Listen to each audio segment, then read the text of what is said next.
hari ini saya akan berbagi sedikit tentang bahaya sakit hati atau panas hati. Mengapa saya mengajak kita untuk mewaspadai hal itu?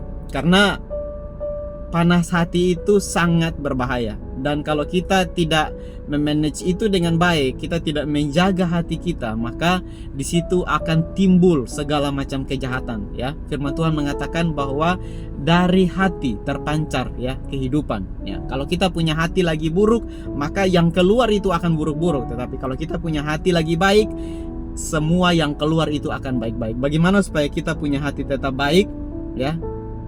Kita harus ingat kebenaran firman Tuhan. Kita harus menjaga hati, ya kan?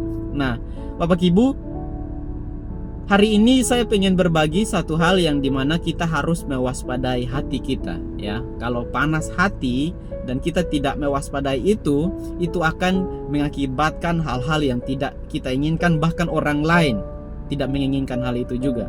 Nah, kita lihat di dalam kebenaran firman Tuhan kisah di mana seorang Kain membunuh Habel, ya. Di sana karena panas hati datang dari mana? Karena persembahannya tidak diterima oleh Tuhan. Kenapa? Kenapa persembahannya tidak diterima oleh Tuhan? Waspadai ini. Kalau kita memberikan sesuatu, harus memberikan dengan hati kita. Di dalam 2 Korintus, ya, 2 Korintus 8 itu ayat 1 sampai 24 kalau nggak salah. Di sana menceritakan atau mengajarkan kita bagaimana Rasul Paulus mengingatkan kita supaya kita memberi itu bukan dengan keterpaksaan, tetapi kita memberi dengan sukarela, with your heart, ya. Waktu kita memberi itu memberi dengan hati kita. Kenapa harus memberi dengan hati kita, ya? Kalau waktu kita memberi dengan hati kita, persembahan kita, pemberian kita akan diterima oleh Tuhan, ya. Tetapi kalau kita mengeluh, kita bersungut-sungut dan lain-lain sebagainya, pemberian kita, ya, itu tidak akan menjadi berkat. Karena apa? Tuhan itu melihat kita punya hati, ya. Waktu kita memberi, Tuhan melihat hati kita, bukan melihat sebanyak berapapun, tetapi kita kembali, ya, seorang janda yang memberi dari kekurangannya, ya.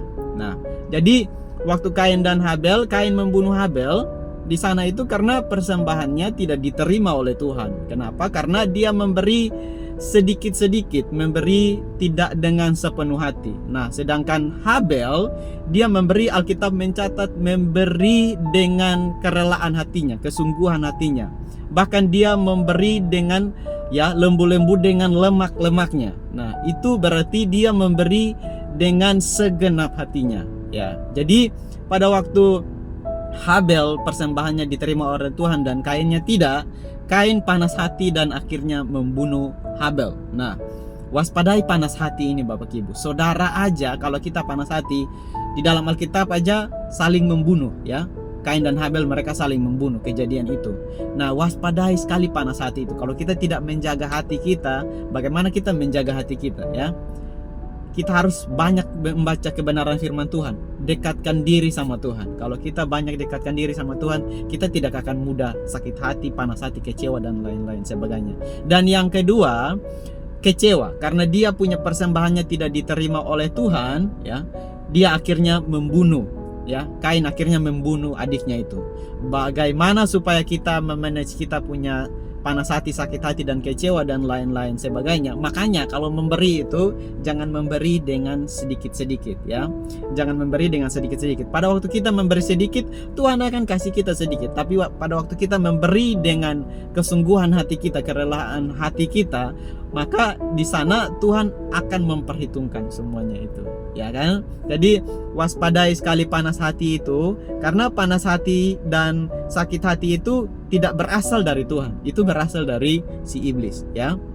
Jadi waspadai itu karena iblis tidak tinggal diam, ya. Iblis suka mencari anak-anak yang dimana dekat sama Tuhan. Mereka mencoba untuk bagaimana menjatuhkan anak-anak Tuhan. Jadi Bapak Ibu, waspadai panas hati, ya, dan dekatkan diri sama Tuhan. Jangan sampai panas hati, ya, karena panas hati itu akan menimbulkan hal-hal yang tidak kita inginkan. Nah, jadi Bapak Ibu, hari ini kita belajar sedikit tentang waspadai panas hati itu. Orang yang panas hati, ya, itu membuat wajahnya akan semakin tua, ya, dan dimanapun dia pergi selalu berpikir yang negatif, berpikir yang negatif-negatif ya, tentang orang lain, bahkan tentang dirinya, karena hatinya itu tidak beres. Jadi hari ini kita belajar bagaimana memanage hati kita dengan baik ya, yaitu kita mendekatkan diri dengan Tuhan ya, banyak berdoa, banyak membaca firman Tuhan, dan di situ kita akan mendapat ketenangan. Kita tidak akan iri dengan orang lain, karena kita tahu bahwa kalau kita melakukan yang terbaik, Tuhan akan memberkati kita juga dengan hal yang baik. Oke, semangat untuk hari ini teman-teman, Bapak Ibu semuanya, dan Tuhan Yesus memberkati.